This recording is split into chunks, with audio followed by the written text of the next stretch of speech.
आखिर सास क्या चाहती है अपनी बहू से, आइए सुनते हैं इस कहानी को। नई मारुति दरवाजे के सामने आकर खड़ी हो गई थी। शायद भैया के ससुराल वाले आए थे। बाबूजी चुपचाप दरवाजे की ओट में हाथ जोड़कर खड़े हो गए और माँ, जो पीछे आंगन में झाड़ू दे रही थी, भाभी की आवाज़ लगाते ही हड़बड़ी में अस्त व्यस्त साड़ी में ही बाहर दौड़ आई। आते ही भैया की छोटी साली ने रिंकू को गोद में भर लिया और अपने साथ लाए हुए कीमती खिलौने देकर उसे बहलाने लगी। ड्राइंग रूम में भैया के सास ससुर तथा भाभी भैया की गपशप आरंभ हो गई। भाभी ने माँ को झटपट नाश्ता और चाय बनाने को कह दिया। माँ ने मुझसे पूछकर अपनी मैली साड़ी बदल डाली और रसोई में व्यस्त हो गई। माँ और बाबूजी के साथ ऐसा समय मुझे भी बड़ा कष्टकर प्रतीत होता था। इधर भैया भाभी के हंसी ठट्ठे और उधर माँ के ऊपर बढ़ता बोझ। ये वही माँ थी जो भैया की शादी से पूर्व कहा करती थी, इस घर में जल्दी से बहू आ जाए तो फिर मैं पलंग पर ही पानी मंगाकर पीऊँगी और खाली समय में हम सास बहू मिलकर खूब गप्पे मारेंगे। एक सास को बहू से और क्या ही चाहिए। लेकिन बहू आने के बाद कई बार पानी का गिलास भी बहू के हाथ में थमाना पड़ता था।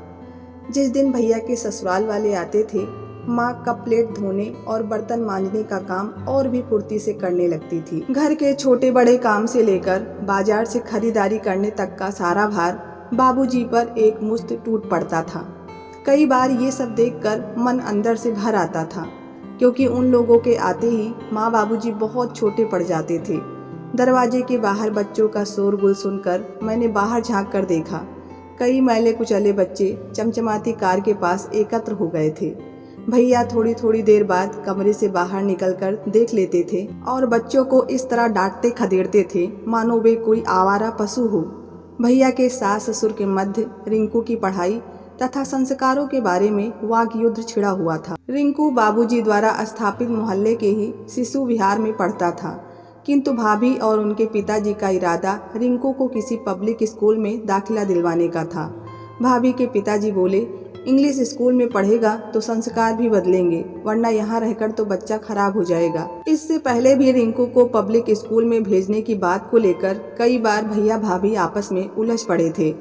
भैया खर्च के बोझ की बात करते तो भाभी घर के खर्चों में कटौती करने की बात कह देती थी। वो हर बार तमक कर एक ही बात कहती थी, लोग पागल नहीं हैं जो अपने बच्चों को अच्छे स्कूलों में पढ़ाते हैं, इन स्कूलों के बच्चे ही अच्छे पदों पर पहुँचते हैं।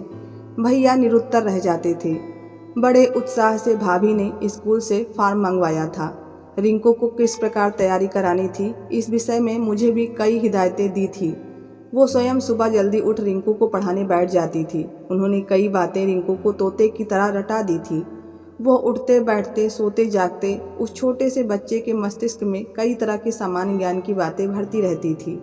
अब माँ और बाबूजी के साथ रिंकू का खेलना, घूमना, बातें करना, चहकना काफ़ी कम हो गया था। एक दिन वह माँ बाबूजी के सामने ही मोहल्ले के बच्चों के साथ खेलने लगा। भाभी उबलती हुई आई और तमक कर बाबूजी को भला बुरा कहने लगी, आप रिंकू की ज़िंदगी को बर्बाद करके ही छोड़ेंगे। अशुद्ध, गंदे और निरक्षर बच्चों के साथ खेलेगा तो क्या सीखेगा।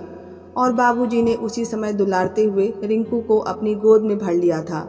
भाभी की बात सुनकर मेरे दिल में हलचल सी मच गई थी। ये अमीर लोग क्यों इतने भाव शून्य होते हैं। भला बच्चों के बीच आसमानता की खाई कैसी। बच्चा तो बच्चों के साथ ही खेलता है। एक मुरझाए हुए फूल से हम खुशबू की आशा कैसे कर सकते हैं। क्यों नहीं सोचती भाभी ये सब कुछ। एक बार उबलता दूध रिंकू के हाथ पर गिर गया था। वो दर्द से तड़प रहा था। सारा मोहल्ला परेशान होकर एकत्र हो गया था। तरह तरह की दवाइयाँ, तरह तरह के सुझाव। बच्चे तो रिंकू को छोड़कर जाने को ही तैयार नहीं थे। आश्चर्य तो तब हुआ जब भाभी के मुंह से उन बच्चों के प्रति वात्सल्य के दो बोल भी नहीं फूटे। वो उनकी भावनाओं के साथ, उमड़ते हुए प्यार के साथ तालमेल ही नहीं बैठा पाई थी। भाभी भी क्या करती, उनके स्वयं के संस्कार ही ऐसे बने थे। वो एक अमीर खानदान से ताल्लुक़ रखती थी। पिता और भाइयों का लंबा चौड़ा व्यवसाय है। कॉलेज के ज़माने से ही वो भैया पर लट्टू थी। उनका प्यार दिनों दिन बढ़ता गया। मध्यम वर्गीय भैया ने कई बार अपनी परिस्थिति की यथार्थता का बोध कराया, लेकिन वो तो उनके प्यार में दीवानी हुई जा रही थी। सम विषम, ऊंच नीच का विचार ना करके उन्होंने भैया को अपना जीवन साथी स्वीकार ही कर लिया। जब इस घर में आने के बाद एक आभाओं का खाता खुलने लगा तो वो एकाएक जैसे ढहने सी लगी थी। उन्होंने केवल ड्राइंग रूम की सजावट और संगीत की धुनों को पहचाना था। इंसानों के साथ जज्बाती रिश्तों को वो क्या जाने।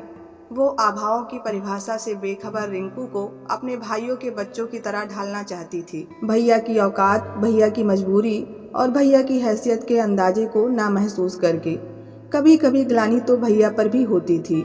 वो कैसे भाभी के ही सांचे में ढल गए थे। क्या वो भाभी को अपने अनुरूप नहीं ढाल सकते थे?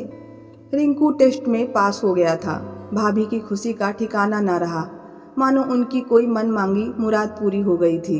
अब वो बड़ी खुश रहने लगी थी। जुलाई से रिंकू को स्कूल में भेजे जाने की तैयारी होने लगी थी। नए कपड़े बनवाए गए थे, जूते, टाई तथा अन्य कई जरूरत की वस्तुएं खरीदी गई थी। अब तो रिंकू के साथ भाभी टूटी फूटी अंग्रेजी में भी बात करने लगी थी। उसे शिष्टाचार सिखाने लगी थी।